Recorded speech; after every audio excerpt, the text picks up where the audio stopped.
नमस्कार, हमारे खास कार्यक्रम में आप सभी का स्वागत है। मैं हूं आपके साथ गौरी शंकर। उत्तराखंड को यानी कि पहाड़ को उसका पहरेदार मिल गया, जहां पुष्कर सिंह धामी आज 8 मंत्रियों के साथ उन्होंने सीएम पद की शपथ ली। पुष्कर धामी सीएम तो बन गए, लेकिन उसके पहले एक लंबा मंथन चल रहा था बीजेपी के शीर्ष नेतृत्व के बीच में।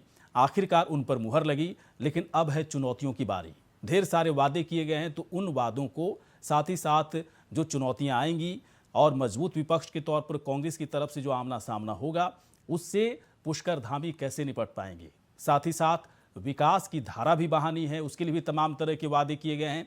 तो कहां कहां पर पुष्कर धामी को बेहतर काम करना होगा, कहां कहां पर पुष्कर धामी को बचकर रहने की जरूरत होगी, ताकि पुष्कर धामी उत्तराखंड का बेहतर तरीके से विकास कर सके। इसी पर हम चर्चा करेंगे, बड़ी बहस करेंगे, लेकिन पहले एक रिपोर्ट हम आप तक पहुंचाते हैं। मैं पुष्कर सिंह धामी ईश्वर की शपथ लेता हूं कि मैं विधि द्वारा स्थापित भारत के संविधान के प्रति सच्ची श्रद्धा और निष्ठा रखूंगा। मैं भारत की प्रभुता और पुष्कर सिंह धामी ने लगातार दूसरी बार उत्तराखंड के मुख्यमंत्री के रूप में शपथ ली। मुख्यमंत्री के रूप में अपने शपथ ग्रहण समारोह परेड मैदान में आयोजित किया गया और शुद्ध अंतःकरण से निर्वहन करूंगा। समारोह में पीएम मोदी, गृह मंत्री अमित शाह, रक्षा मंत्री राजनाथ सिंह, यूपी के सीएम योगी आदित्यनाथ समेत बीजेपी शासित राज्यों के कई मुख्यमंत्री शामिल हुए। इस पल के गवाह कई साधु संत भी बने। इस मौके पर सीएम पुष्कर सिंह धामी को आशीर्वाद देने के लिए कई धर्माचार्य भी मौजूद थे। सीएम धामी खटीमा से कांग्रेस उम्मीदवार से चुनाव हार गए थे, पर इसके बावजूद पार्टी ने धामी पर अपना विश्वास बनाए रखा और उनके हाथों में उत्तराखंड की कमान सौंप दी। मैं पुष्कर सिंह धामी ईश्वर की शपथ लेता हूं कि मैं विधि द्वारा स्थापित भारत के संविधान के प्रति सच्ची श्रद्धा और निष्ठा रखूंगा। मैं भारत की प्रभुता और अखंडता अक्षुण्ण रखूंगा। मैं उत्तराखंड राज्य के मुख्यमंत्री के रूप में अपने कर्तव्यों का श्रद्धापूर्वक और शुद्ध अंतःकरण से निर्वहन करूंगा तथा मैं भय या पक्षपात, अनुराग या देश के बिना सभी प्रकार के लोगों के प्रति संविधान और विधि के अनुसार न्याय करूंगा। सीएम पुष्कर सिंह धामी के साथ 8 मंत्रियों ने भी मंत्री पद की शपथ ली।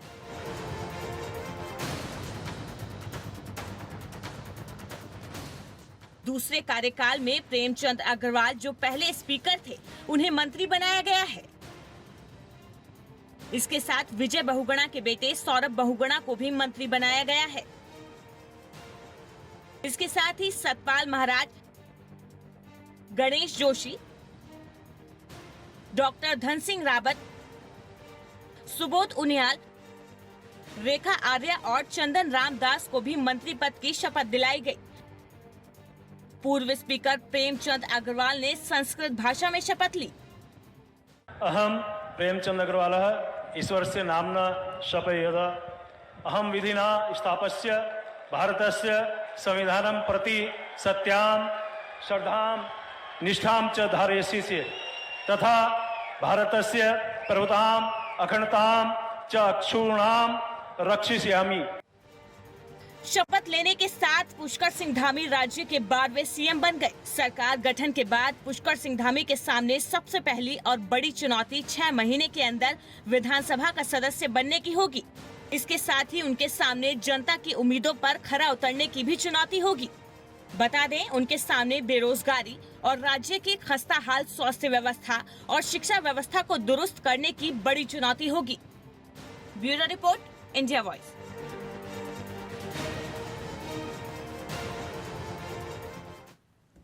तो बहुत सारी चुनौतियां हैं, चुनौतियों से कैसे पार पाएंगे सीएम धामी। 8 मंत्रियों के साथ उनका भी कैबिनेट पूरी तरह से तैयार है, काम में जुट चुके हैं सीएम धामी। अभी और मंत्रिमंडल का आकार को बढ़ाया जाएगा। चलिए, इस वक्त कई मेहमान हमारे साथ जुड़ चुके हैं। कांग्रेस के प्रदेश महामंत्री मथुरा दत्त जोशी जी इस वक्त हमारे साथ जुड़े हुए हैं। मथुरा जी, बहुत बहुत आपका स्वागत है सर। धन्यवाद। गठन हो गया, सरकार का गठन हो गया, सीएम उत्तराखंड को मिल गया, ढेर सारी चुनौतियां हैं। कांग्रेस सोच रही होगी कि सरकार किसी की भी रहे, चुनौतियां तो रहती हैं, लेकिन कांग्रेस की तरफ से पुष्कर धामी सरकार को कितना सहयोग किया जाएगा? जी देखिए, सबसे पहले तो मैं आपके लोकप्रिय चैनल के माध्यम से नए मुख्यमंत्री जी और उनके समस्त मंत्रियों को हार्दिक बधाई देना चाहता हूँ, शुभकामनाएं देना चाहता हूँ। जी जी। और ईश्वर से प्रार्थना करता हूँ कि जो जिस तरीके के वायदे उन्होंने अपने घोषणा पत्र में किए हैं, उत्तराखंड की जनता के सामने किए हैं, डबल इंजन की सरकार ने किए हैं, उन वायदों को पूरा करेंगे। पिछली सरकार की तरह ठगने और चलने का काम नहीं करेंगे और जितने भी वायदे उन्होंने किए हैं उनको वो पूरा करेंगे। चाहे रोजगार चुनौती की बात है तो बेरोजगारी दूर करने की बात है, पलायन को रोकने की बात है, पर्वतीय क्षेत्र की जो कृषि बिल्कुल खत्म हो रही है उसको पुनर्जीवित करने की जरूरत है ताकि लोग वहाँ पर कृषि कार्य करें और उसका फायदा उठा सके। जो स्वास्थ्य व्यवस्था है बिल्कुल इस प्रदेश में चरमरा गई है, उसको ठीक करें, उसको देखने की बात है। तो कई चुनौतियां उनके सामने है, लेकिन अभी तो सरकार आज आई है, शपथ ली है सरकार ने। बहुत ज्यादा सरकार को के बारे में कुछ कहा नहीं जा सकता। बिल्कुल सही बात। चलिए ठीक है, तो मैं एक दूसरा सवाल पूछ लेता हूं मथुरा जी, दूसरा सवाल मैं पूछ लेता हूं। 5 साल पुष्कर धामी को ही मिलने वाला है, धामी सरकार को, या कह सकते हैं बीजेपी की सरकार 5 साल के लिए बनी है, तो 5 साल इन्हें भी मिलना है और 5 साल आपके पास भी विपक्ष के तौर पर। कांग्रेस के पास जो सबसे बड़ी चुनौती है कि अपने संगठन को कैसे समेट कर रखा जाए, किस तरह से 5 साल तक बिना हताश हुए, बिना निराश हुए पार्टी संगठन को मजबूती देने की कोशिश हो। क्या, चूंकि अब तो सरकार का है ना, सरकार का गठन हो गया, सीएम भी उत्तराखंड को मिल गया, अब आप लोगों के पास अगली रणनीति क्या है? किस तरह से 5 साल तक खुद को सरवाइव कर पाएंगे उत्तराखंड में, या फिर और भी मजबूती के साथ जनता से कनेक्टेड होंगे? बताइए सर जरा इसको। निश्चित रूप से आपने जो सवाल किया है बड़ा महत्वपूर्ण सवाल है। निश्चित रूप से हमारे सामने चुनौती है। 5 साल बहुत बड़ा समय होता है। 5 साल हम सत्ता से बाहर रहे, सिर्फ सत्ता से बाहर है। कार्यकर्ताओं को जोड़े रखना, कार्यकर्ताओं को के मनोबल को कायम रखना, कार्यकर्ताओं को एक उत्साह को बरकरार रखना निश्चित रूप से चुनौतीपूर्ण समय है। और मैं आपको विश्वास दिलाता हूँ कि कांग्रेस इस चुनौती का भी सामना करेगी और नए सिरे से एक सशक्त विपक्ष की भूमिका निभाते हुए जनता के बीच में नए फ्लेवर में, नए रूप में, नए रंग में उभर कर सामने आएगी। हम सरकार को कोई मोहलत देने वाले नहीं। सरकार को कहीं कोई ऐसा समय नहीं देंगे कि जिससे सरकार निरंकुश रहे। सरकार के ऊपर पूरा अंकुश लगा के रखेंगे, पूरी निगरानी रखेंगे। लेकिन वर्तमान जो राजनीतिक परिदृश्य है, और शंकर जी, मुझे कहने में कोई हिचक नहीं है कि मुझे लगता है कि जनता को भी विकास या बेरोजगारी या महंगाई, इससे कोई बहुत ज्यादा फर्क जनता को पड़ने वाला नहीं है, न पड़ रहा है। जनता के सामने आज अगर आप सांप्रदायिक ध्रुवीकरण करते हैं, सांप्रदायिकता की बात करते हैं, या जनता को राष्ट्रवाद की बात आप कर रहे हैं, तो ठीक है, जनता को इन मुद्दों पर, मुझे लगता है इन चुनावों से मैंने बहुत साफ तरीके से देखा कि जनता को बेरोजगारी से, महंगाई से, आज ही देखे सरकार बनी नहीं, चुनाव घोषित होते ही 50 रुपए गैस सिलेंडर पे सरकार ने बढ़ा दी। जो 1000 के लगभग सिलेंडर गैस का जो सिलेंडर है वो 1000 के लगभग पहुंच गया है। डीजल पेट्रोल स्थानीय सरकार ने कुछ राहत दी है, नहीं तो पहुंच गया है। मथुरा जी मुझे इसका थोड़ा जवाब दीजिए। ये मुद्दे तो आप पहले भी उठाते रहे, चुनाव से ठीक पहले। जनता आपके जरिए उठाए गए मुद्दों को समझ तो रही है, वो उन मुद्दों से दो चार भी हो रही है, लेकिन कांग्रेस के किसी नेता के जरिए ये सवाल उठाए जाना जनता को बहुत अच्छा नहीं लग रहा है, तभी तो जनता ने नकार दिया आपको। मैं यही कह रहा हूँ, मैं इन्हीं बातों को तो कह रहा हूँ जनता को हम अपनी बात नहीं समझा पाए। जनता के सामने हम ये नहीं कह पाए कि नहीं, जनता को मैंने इसलिए कहा ना, कोई बहुत ज्यादा फर्क नहीं पड़ रहा है। जनता तैयार है हर चीज का स्वागत करने के लिए। सरकार कितनी महंगाई करेगा, सिलेंडर 1,500 का भी हो तो जनता तैयार है, लेकिन कोई न कोई ऐसा रास्ता निकालना पड़ेगा। हम तो नहीं मथुरा जी, जनता तैयार नहीं है। मैं थोड़ा रोकना चाहूंगा आपको। जनता तैयार नहीं है इन सब चीजों के लिए। कोई भी जनता, कोई भी, हम आप कोई भी होना, जहां पर 5 रुपए में काम हो सकता है, कोई 10 रुपया खर्च करना नहीं चाहेगा।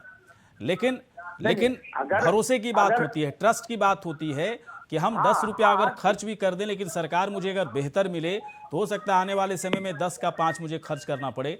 आप लोग शायद 5 पर चर्चा तो खूब कर रहे थे, लेकिन 5 पर कैसे क्या प्लान करेंगे, क्या नीतियां होंगी, उस पर जनता ने भरोसा नहीं किया आप लोगों के ऊपर।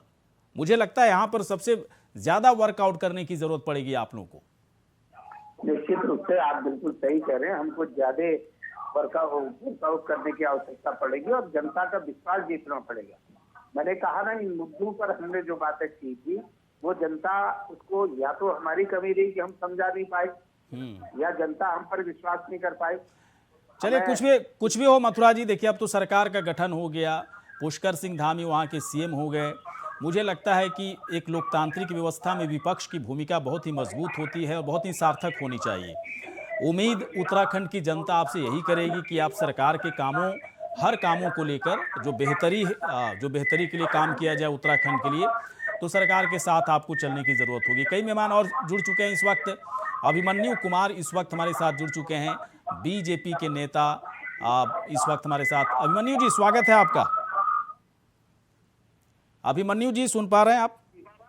जी सुन रहा हूं। अभिमन्यु जी, बहुत बहुत बधाई हो।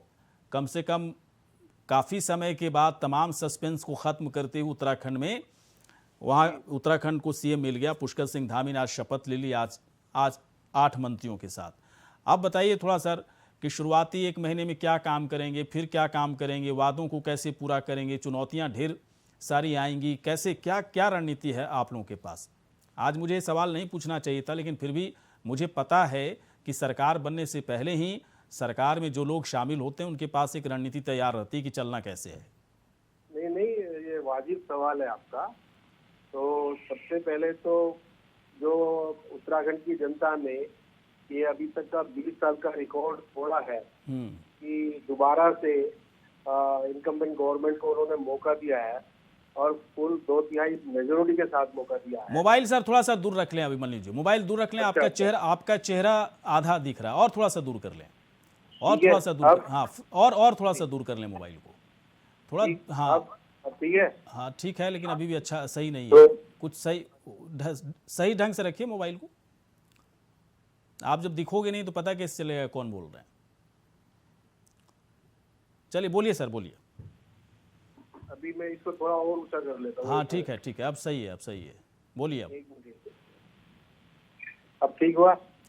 हाँ ठीक है। आप खुद को दूर कीजिए थोड़ा सा, आप डिस्टेंस मेंटेन कीजिए। कैमरा और आपके बीच का डिस्टेंस थोड़ा होना चाहिए, तब तो आप दिखोगे। कम से कम यहाँ तक तो दिखना चाहिए ना, चेस्ट तक दिखना चाहिए इंसान को। जैसे दिख रहे हैं, देखिए मथुरा जी दिख रहे हैं। नहीं सर कोई बात नहीं, आप बोलिए सर, मेरी बात नहीं समझ रहे हैं आप। चलिए बोलिए, अपनी बात रखिए आप। अच्छा, तो जो इस प्रकार से पहली बार ऐसा हुआ है 20 साल के इतिहास में जब उत्तराखंड की जनता ने भाजपा किसी एक पॉलिटिकल पार्टी को दोबारा एक अपना जनादेश प्राप्त दिया है। तो इस बात का हमें एहसास है, भारतीय जनता पार्टी को एहसास है, और साथ साथ ये जो उसमें ये कारण भी, ये जो आज दोबारा से हमको भाजपा को सत्ता दी है, तो उसके पीछे बड़ी उत्तराखंड की जनता इसकी स्पष्ट सोच भी दिखाई देती है, जिसको जो आज हमारे देश के प्रधानमंत्री हैं नरेंद्र मोदी जी की नेतृत्व में आज भी काम कर रही है। तो उनके विजन पर, उनके परिश्रम पर, उनके कर्मठता पर और उनकी नियत पर, पॉलिसीज पर, उनके प्रोग्राम्स पर पूरा भरोसा उत्तराखंड की जनता को है। और इस कारण से उनके नेतृत्व में चलने वाली भारतीय जनता पार्टी की सरकार को उसने दूसरा मौका दिया है। तो उसमें चुनाव के दौरान ही प्रधानमंत्री जी ने कहा था कि अगला दशक उत्तराखंड का दशक होगा हाँ। और इस उत्तराखंड को हम इसका देश का सर्वश्रेष्ठ राज्य बनाएंगे। ये हमारे आज मुख्यमंत्री जी ने शपथ लेने से पहले ही जो जनता को अभिनंदन किया है, उसका आह्वान किया है, उसका आशीर्वाद मांगा है। उसके साथ साथ उन्होंने अपनी वचनबद्धता भी प्रकट की है कि विकल्प रहित संकल्प लेने के साथ उन्होंने शपथ ग्रहण लिया। विकल्प रहित संकल्प, और संकल्प क्या है कि उत्तराखंड हम देश का सर्वश्रेष्ठ राज्य बनाएंगे। तो इस मॉडल के साथ धामी जी की सरकार काम करेगी और जनता की सेवा में हम लगेंगे। इसको खुशहाल उत्तराखंड, समृद्ध उत्तराखंड, शक्तिशाली उत्तराखंड बनाने की दिशा में सारे प्रयास किए जाएंगे। हमें पूर्ण विश्वास है हम इस दिशा में आगे बढ़ेंगे।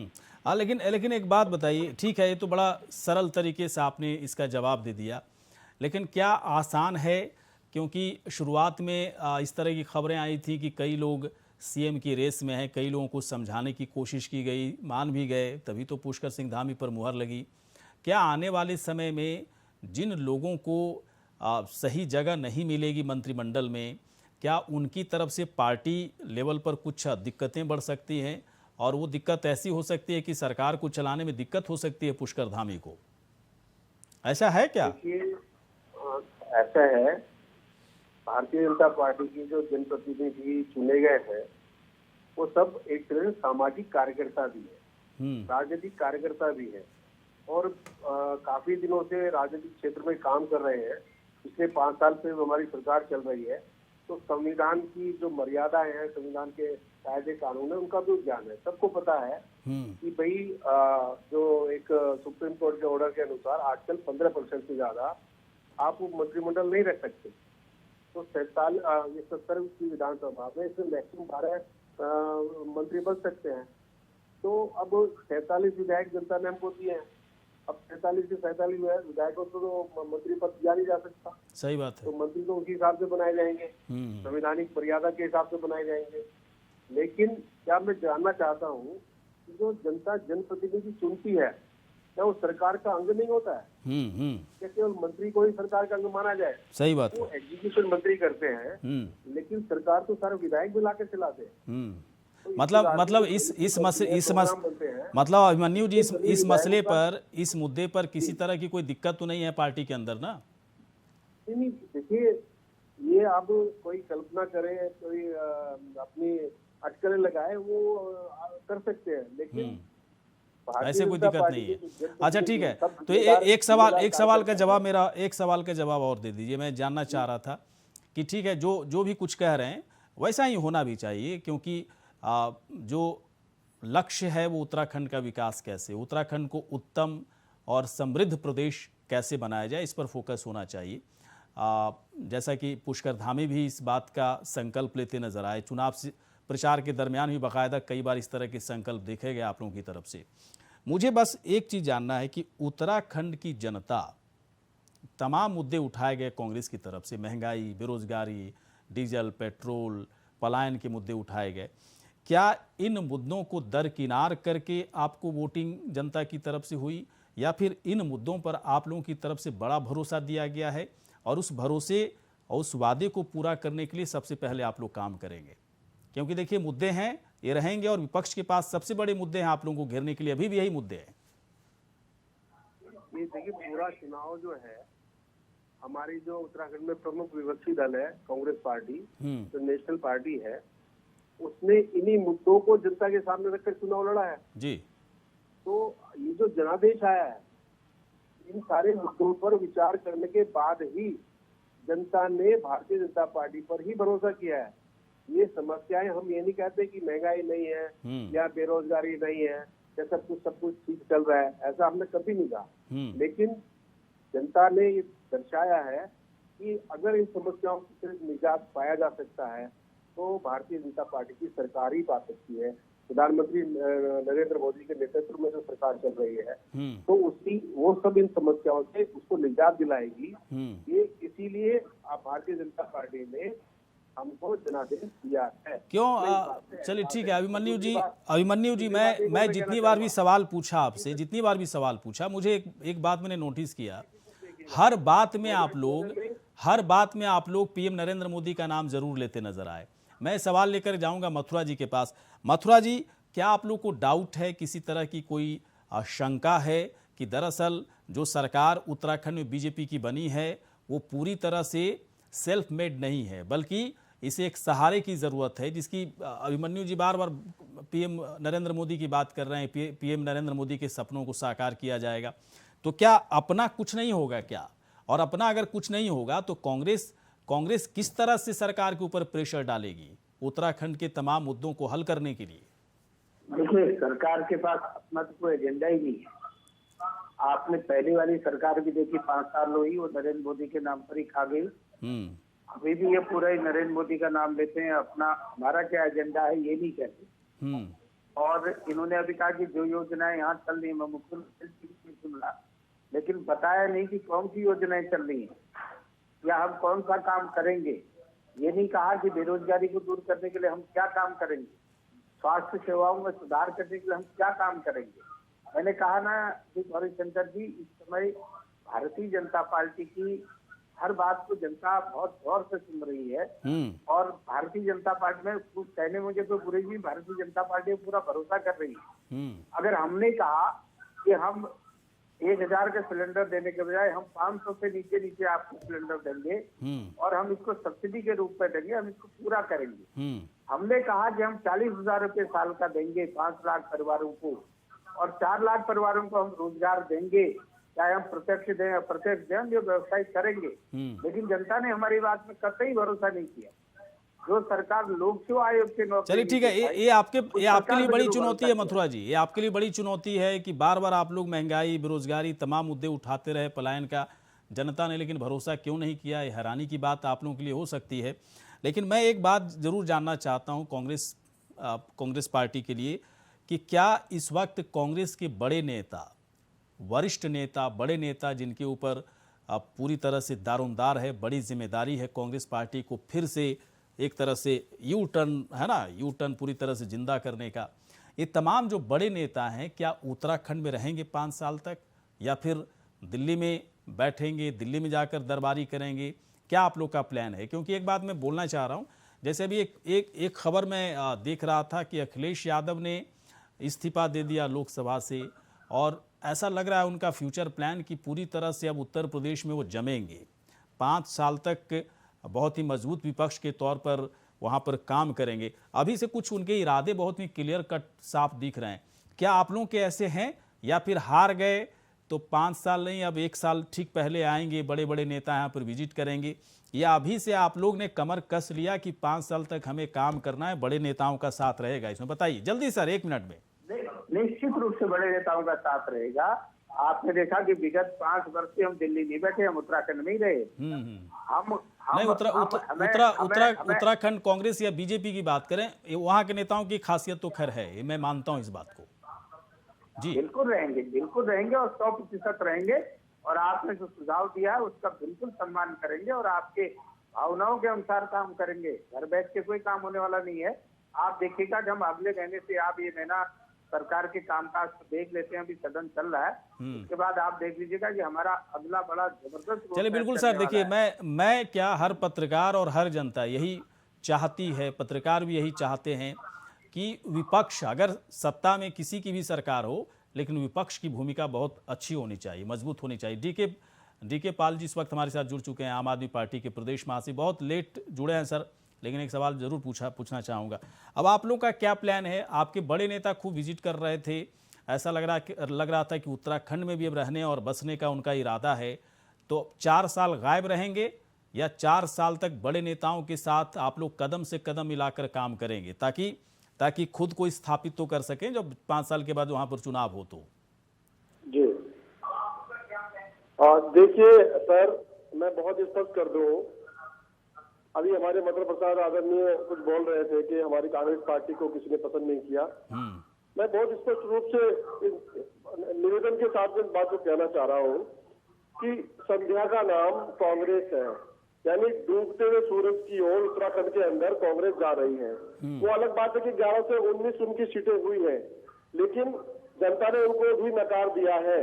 और इसलिए बड़ी ईमानदारी के साथ में आम आदमी पार्टी पूरे उत्तराखंड में अपने संगठन को बढ़ाने के लिए सड़कों पर अपने गली गली घर घर जाना हमने प्रारंभ कर दिया है। और हम बड़ी मजबूती के साथ में 5 साल, जैसे आपने अखिलेश जी का नाम लिया कि लोकसभा का उन्होंने इस्तीफा दे करके और वो उत्तर प्रदेश में जो है जमने जा रहे हैं। मैं आपको बता रहा हूँ, भले ही हमारे पास में एक भी सीट ना हो, लेकिन हकीकत में हम ही आपको 5 साल विपक्ष में नजर आएंगे। वो अलग बात है कि विधानसभा में हमारा कोई साथी नहीं होगा, लेकिन विधानसभा के बाहर सड़कों पर हम भारतीय जनता पार्टी के पिछले 10 साल के, यानी 5 साल जो 2017 से लेकर 22 और जो अगले 5 साल इन्होंने कोरी घोषणाएं की है, उसका जवाब लेने के लिए इनके पीछे हम जैसे पीछे पड़े रहेंगे और इनको सोने नहीं देंगे, जागने नहीं देंगे, इनकी नींद हराम करके रखेंगे। तो क्या अभिमन्यु जी, देखिए अब दोनों कांग्रेस पार्टी, आम आदमी पार्टी ने अपने इरादे जता दिए हैं कि इतना आसान नहीं है 5 साल आप लोगों के लिए। अगर आप लोग एक भी गलती करोगे तो 5 साल के बाद जो चुनाव होगा उसमें बहुत मेहनत फिर करनी पड़ेगी। तो आप लोग काम तो करेंगे ही करेंगे, पार्टी लेवल पर किस तरह की रणनीति रहेगी आप लोगों की?